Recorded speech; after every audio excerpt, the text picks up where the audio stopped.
everyone. Welcome to Yachting International Radio. You're on the Wellbeing Project with myself, Corrine Rayson from the Crew Coach. And we have Margarita Amam, who is the founder of IMS. Welcome, Margarita. I know that we're going to talk about a very, very important topic and actually one that hasn't been spoken about before. So it is about the mental health of ethnic people. But before we dive in, just again, a warm welcome. Always lovely to have you here and having very meaningful conversations. Thank you. It's great to see you again and be interviewed by you. Oh, thanks.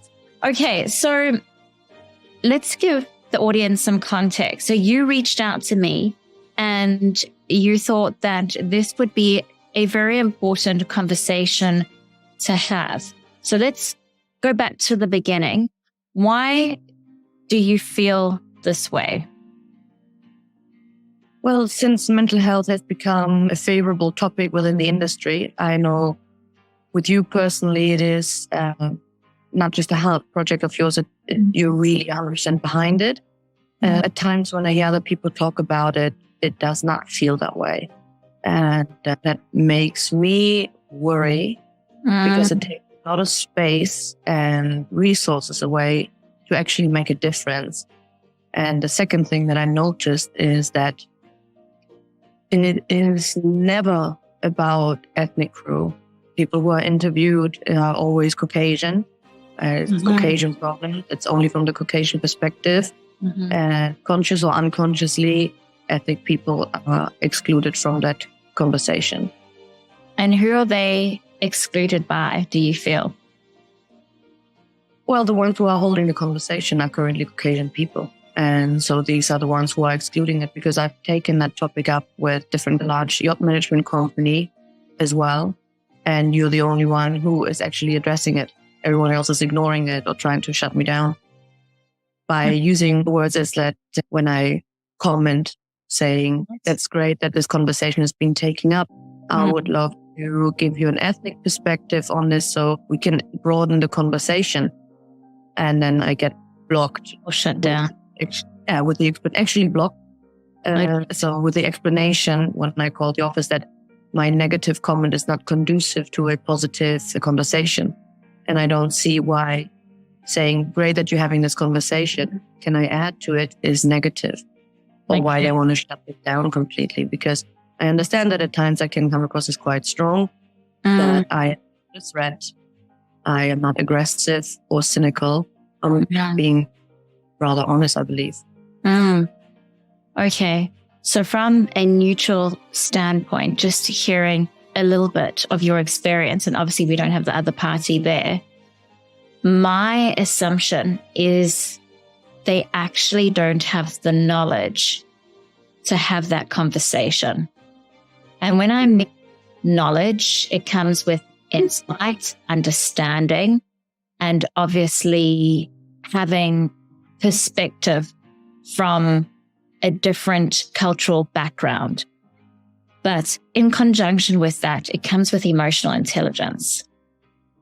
And I listened into a talk, you were on a panel, and I was very surprised to hear how that conversation was managed. I know we're digressing now, but this is Yachting International Radio. We're just very organic and have raw conversations. We just say it as it is.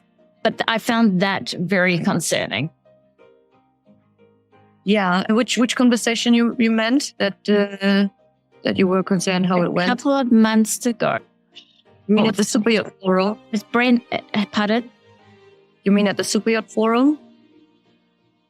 Where I asked the panel a question and then... Everyone got asked. I feel like there was one question they asked the panel and the person interviewing was very strong in their approach, and I felt like they were cutting people off and shutting them down before giving them an opportunity to speak up. Maybe you've done something. Yeah, I know the interviewer was then cutting them, summarizing their comments differently to fit basically his mindset. I don't know if he heard it that way or if he wanted to hear it that way. Sometimes, selective hearing kicks in. So yeah, I know what you mean. It is sometimes it feels that those panels and those shows of conferences that are organized are just big advertising schemes, they're not meant to discuss those topics. There's a rumor going around, or someone said that they're going to do a people's forum where it's all about people, but I don't think that that's ever going to happen. I would love to. I keep following up and chasing it like a pipe dream. But yeah, I don't think it will happen, but I would love that to happen. You have actual, genuine conversation where people really look for solutions instead of just patting each other on the back, saying, what a great job, we've done talking, and let the next year roll in. And I think what I'm hearing there is giving people a voice and letting them express themselves. So I'm going to use this as a segue to go back to mental health of ethnic people. I know that we have a lot of Filipinos working in our industry, and they are very shy by nature from my experience working with them on board. And I know that they struggle to ask for help, and there has been suicides of Filipino people. I've spoken to a friend of mine who actually conducts cross-cultural communication, and we have different ways of asking for help. And if we don't understand our team and their cultural background, then it's going to severely disadvantage us, but more importantly, it's going to put people at risk. It's a safety risk. They don't want to understand. They just want them to function. Show me a crew member who knows more than just salamat in Tagalog. They don't bother with their culture. They don't bother with their history, with their life, with what is for them at home. What do they struggle through? They're not interested in that because it's all about them, because society has taught them that the emotion of a Caucasian person is most important. The opinion of a Caucasian person is the priority and the right one. I hold many discussions with people who afterwards often change their mind because they come to realize, why do I sit down on that opinion and believe myself that I am right? But when I'm then presented with good and strong arguments, then they come to rethink.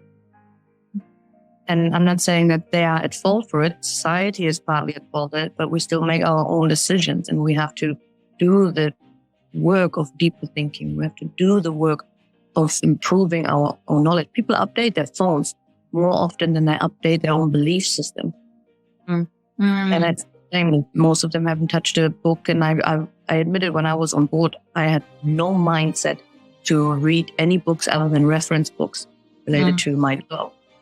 But now that there's more audiobooks and everything out there, there is an opportunity for it. Also to learn communications and, like you say, across cultures. That what I hear from Filipino crew who contact me and tell me what they're going through, it's always the same story. They don't feel safe to express what they're thinking because it's already a passive-aggressive environment with microaggressions in the form of head of departments are supposed to meet, but the head of housekeeping is excluded.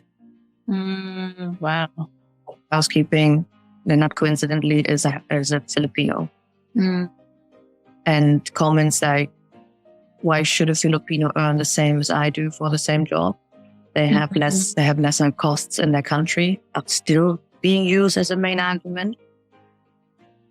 And more so even though they're not even in a position to discuss the centuries of others, they take it because they think they're right.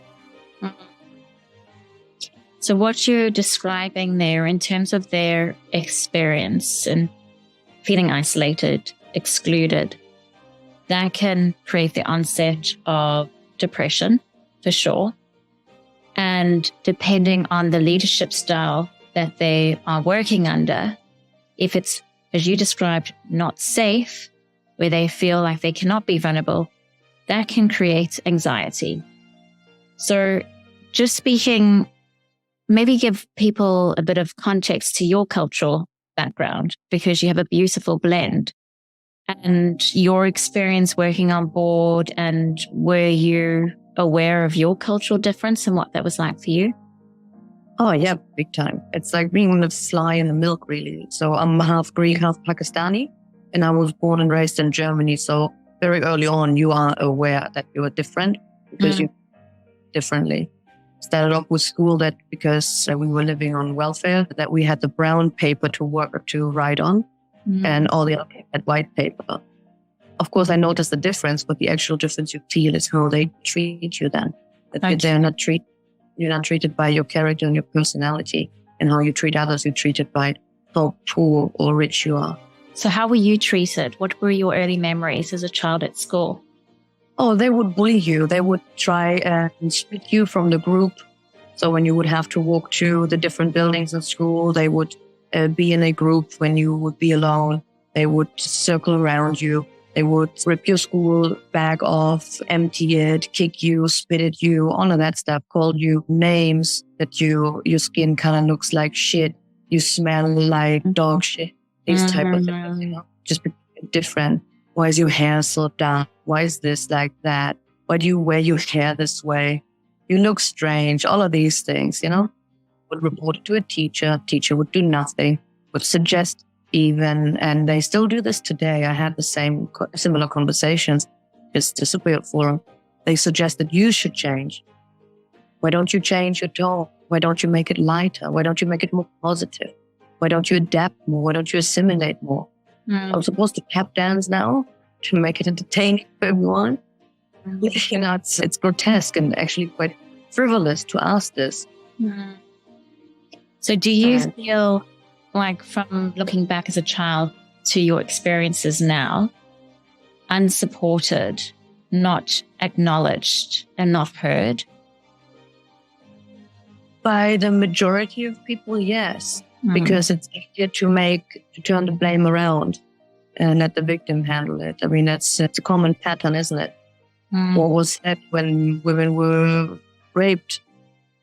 What was she wearing? She drowned. All sorts of reasons why it should be her fault. So Margarita, I know you have a lot of resilience and you've got a very successful business, and you've been amongst influential people, whether they're positive or not, that's questionable. But can you tell us and help our audience in terms of, if they are victims of inequality and injustice, how do you build resilience? Honestly, I think resilience is something that is within, people already, because we know this, we are trained for this from an early age. Like I told you, my young childhood experience began like that. The only place you were safe and accepted was the ghetto you grew up in. There you were persecuted or mistreated. Outside of that, you were. So society teaches you to stay in that because you're not welcome anywhere else. But we learn to live with this, and we learn to evolve through it and wait for an opening. I bet you will struggle to find someone of ethnicity to admit to a depression. We don't have time for that. There's a common thing. There's no time for it. You can't afford it to take a mental break like that, because once you open those gates, I don't think that any one of us has the strength to close them. It's very hard. So when crew contacts me and tells me about what they're going through at the build or at the boat in operation, I always listen to them, and I ask them how they feel afterwards. Will they speak after? And I asked them to note things down. Just keep a record of everything. Because even if you don't pursue it later as proof, it helps you to write it off, of your soul. Just get it out. And sometimes from that, you can crystallize how you reacted and how it gives you strength, and make a little SWOT analysis of your own. But bottom line, it is not fair to ask of the ones who are being oppressed to bring that change, because the only way to do that is through demonstrations and violence, because obviously we're not allowed at the negotiating table. We keep trying. I keep trying. And I will continue trying, but it has to also start from the top. That's why allies like you, the great thing that I've built now with people like Captain Kelly Gordon being mentors and coaches in there, and that will make a difference. Allies like you will make a difference. Yeah, I think it's walking the talk, isn't it? More than anything. And I think that's where you gain respect, when you can show up for others, help, guide, support, and lead. And that's something about you is I can see how caring and empathetic you are. You shared with me some bullying happening in a WhatsApp group, and you went out of your way to check in with the person to see how they are. And that's leadership. Yeah, I had the time and I just wanted to practice to observe before I jump in. Mm-hmm. And when I saw this behavior escalating more and more, I wanted to just reach out to the person in mind, and also not just to toot my own horn. I also asked, has anybody else reached out to you? Because I want to understand how good or bad is this industry. And in fact, a couple of more people have reached out to the person who was. It was very interesting for me to see, because later on in that group, someone else made the same mistake, but wasn't treated that way. Could be because that person was Caucasian.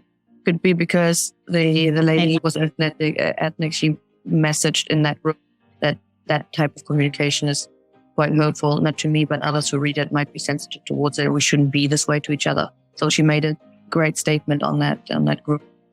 I've addressed it with the admin as well, just in one text saying, listen, this might be a good solution to put it in the prominent noteboard so people know how to act and interact with each other. But it's still vital to call out the ones who were really aggressive, inserted themselves in a policing manner. Mm-hmm. It's almost like they laminated their own badge while they were tightly holding it, because they had the authority to do so, to be so aggressive towards someone else. And I have no doubt that this person would do this also in person, because there was no hesitation and all that. Yeah, when it snowballed up. Which just highlights we need to look out for one another and be aware of how someone could be feeling, and so important to check in, because often we do feel alone. And when you're working on board with people you may not necessarily see eye to eye with or connect with from a values point of view or cultural point of view, we need to go out of our way.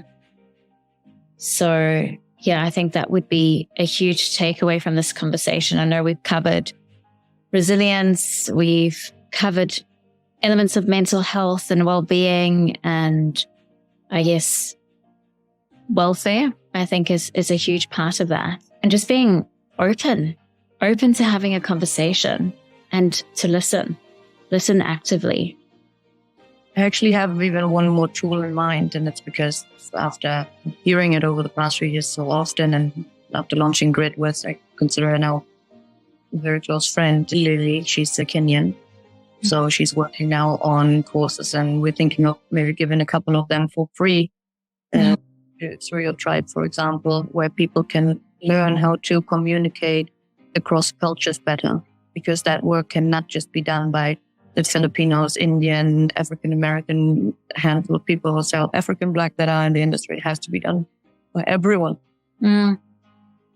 If we build this course and finish it and then give it away, then that is a tool that they could use to then really communicate well with each other. That's amazing that you've got that on offer, and so needed. I think you can't expect to go through life without going out of your way to learn, to be better and to do better. So thank you so much, Margarita. And I know that you're very open for conversations and people to contact you and reach out. Do you want to share your Instagram handle? Sure. You can definitely find me under Margarita Amam, but also under the Hospitality Expert. And also on Facebook, Instagram's fast as well. And I'm happy to, obviously, I keep the information confidential unless I get the permission to share. Wonderful. Well, thank you so much for your time, and so lovely to see you again.